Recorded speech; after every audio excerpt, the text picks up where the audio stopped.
Oi, gente. Então, hoje a gente vai iniciar aí o conteúdo sobre o sistema nervoso, tá? Então, a partir das aulas do sistema nervoso, a gente vai ver alguns sistemas fisiológicos do corpo humano, tá? E o primeiro deles é o sistema nervoso, certo? Bom, então, para a gente começar aí essa aula, vamos falar então da função desse sistema, né? Então, basicamente, a principal função do sistema nervoso é ele processar e armazenar as informações que são recebidas aí ou são realizadas, né? Ele também controla outros sistemas do sistema nervoso, tá? E também é responsável aí pelo funcionamento do nosso próprio comportamento, da nossa personalidade, entre outras coisas aí.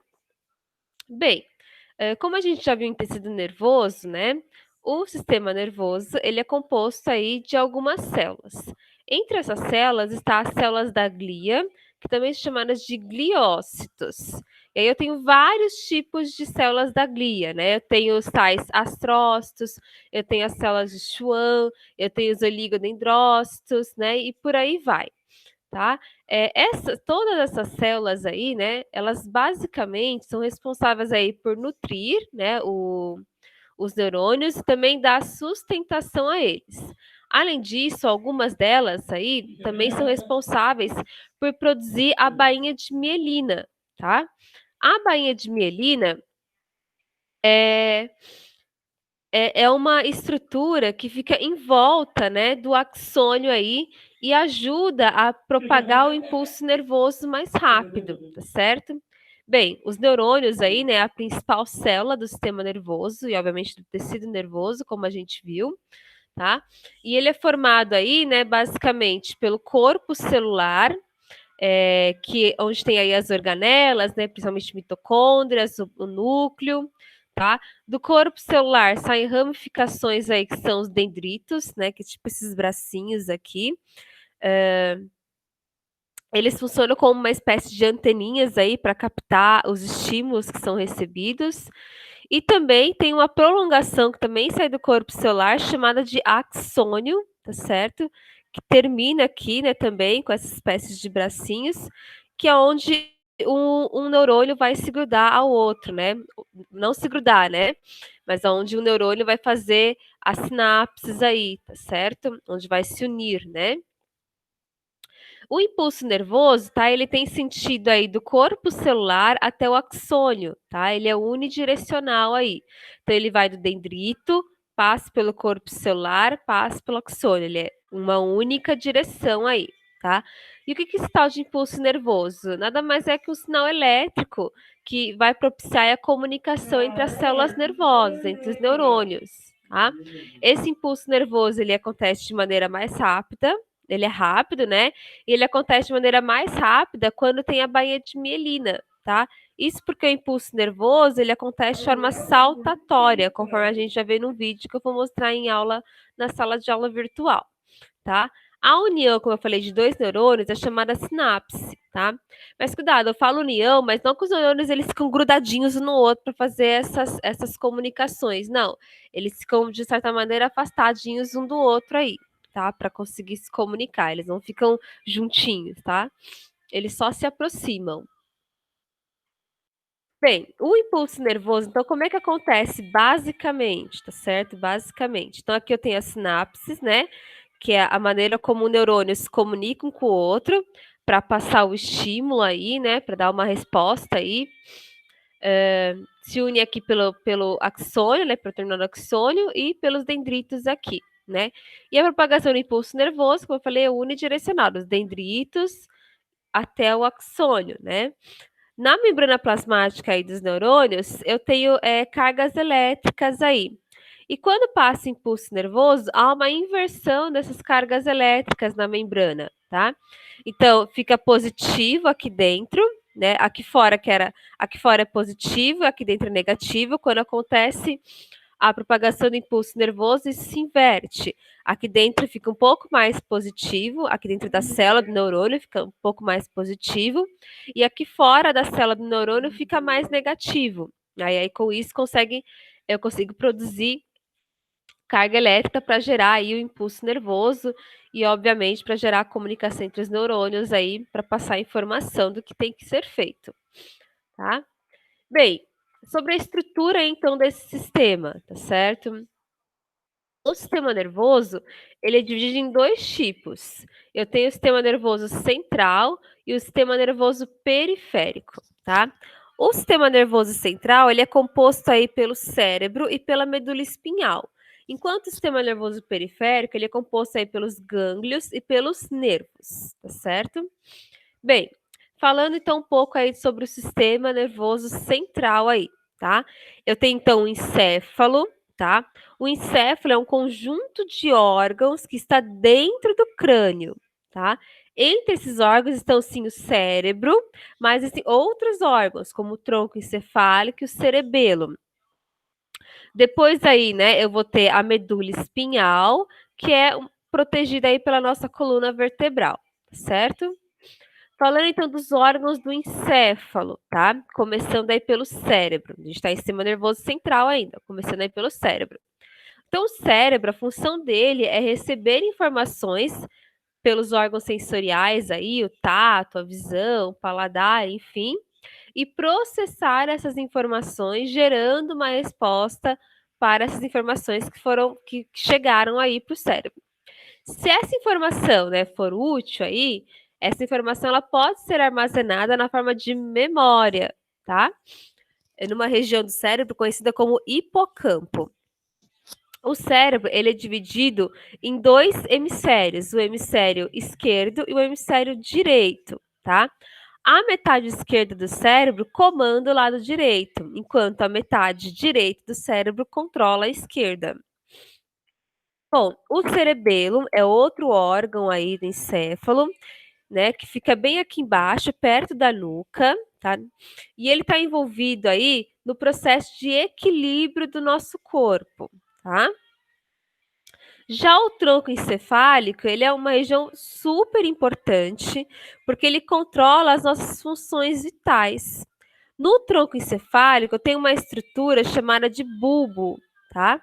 E o bulbo nada mais é responsável aí do que pelo batimento cardíaco, é ele que controla o nosso batimento cardíaco, pelos nossos movimentos digestórios, pela nossa respiração, pela pressão sanguínea. Então, é uma estrutura muito delicada e responsável por controlar as nossas funções vitais, que são funções aí, né, involuntárias, tá certo? A gente não precisa ficar pensando, eu tenho que bater meu coração, como a gente viu na aula aí, sobre tecido muscular, por exemplo, né? Quem controla isso? É o bulbo, que fica aqui no nosso encéfalo, tá? Aí sim, o bulbo fica bem na nossa nuca. Bom, saindo do encéfalo, eu vou ter um prolongamento, tá? Então, aqui está o encéfalo com todos os seus órgãos. Eu vou ter um prolongamento chamado medula espinhal. Então, a função da medula é receber informações do sistema nervoso periférico, que a gente vai ver daqui a pouco, e levar essas informações para o encéfalo. Ela tem função também de trazer informações do encéfalo, tá? E distribuir para o sistema nervoso periférico também, tá? Então, ela faz os 2 caminhos, né? Digamos assim. Tá? E como eu falei, a medula espinhal é protegida aí pela coluna vertebral. Falando em proteção, né, obviamente, né, o nosso sistema nervoso central ele é protegido por várias coisas, né? Então, o nosso encéfalo, por exemplo, é protegido pela nossa caixa craniana.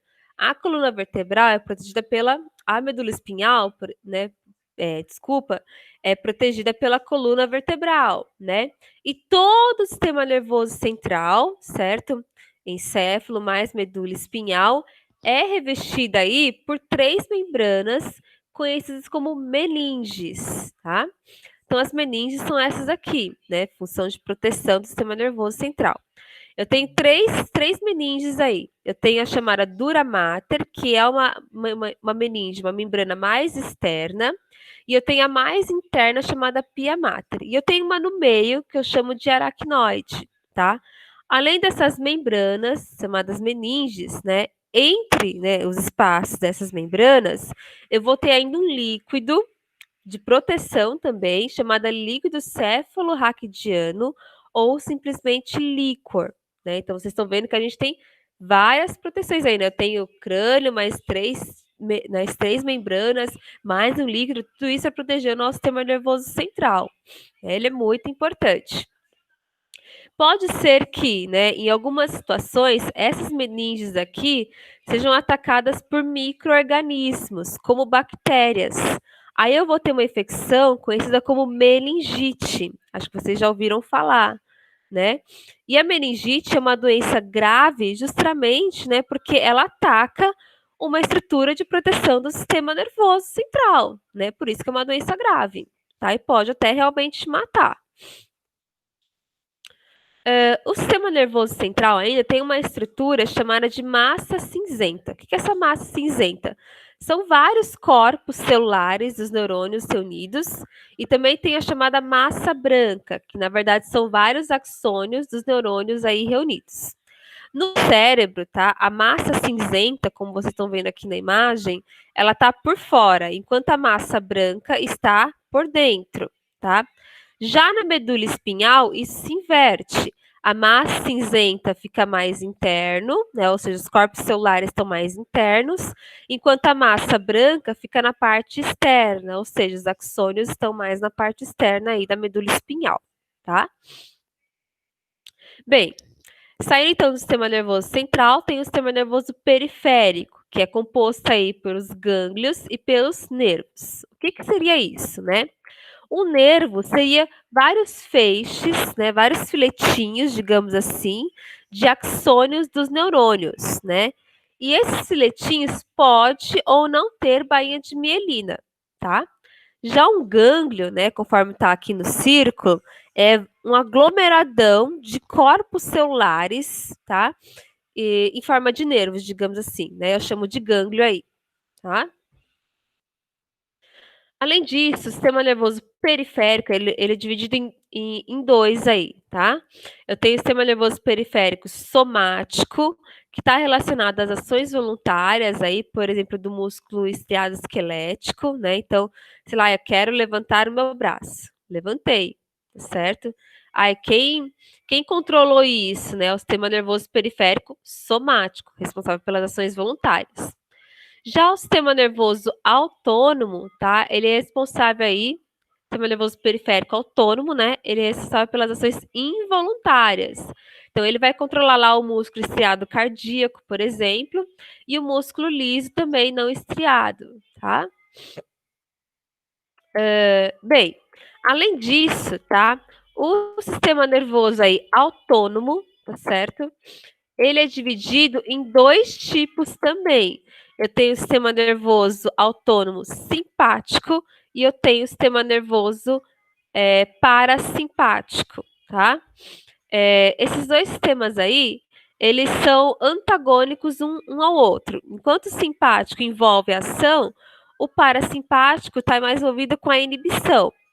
Então, por exemplo, né, dilata a pupila, certo? Sistema nervoso simpático. Contrai a pupila, sistema nervoso parasimpático, tá? Reduz o batimento cardíaco, sistema nervoso parasimpático que faz isso. Acelera o batimento cardíaco, sistema nervoso simpático, tá? Então, um geralmente é antagônico ao outro aí, tá? Lembrando que são sistemas nervosos autônomos aí, tá? Sistema nervoso periférico autônomo e pode ser dividido em sistema nervoso autônomo aí, né? Sistema nervoso periférico autônomo simpático ou sistema nervoso periférico autônomo parasimpático. Então, por hoje é só, tá? Qualquer dúvida a gente tira aí na aula virtual que ficou, tá bom? Não se preocupem aí, tá certo? E até!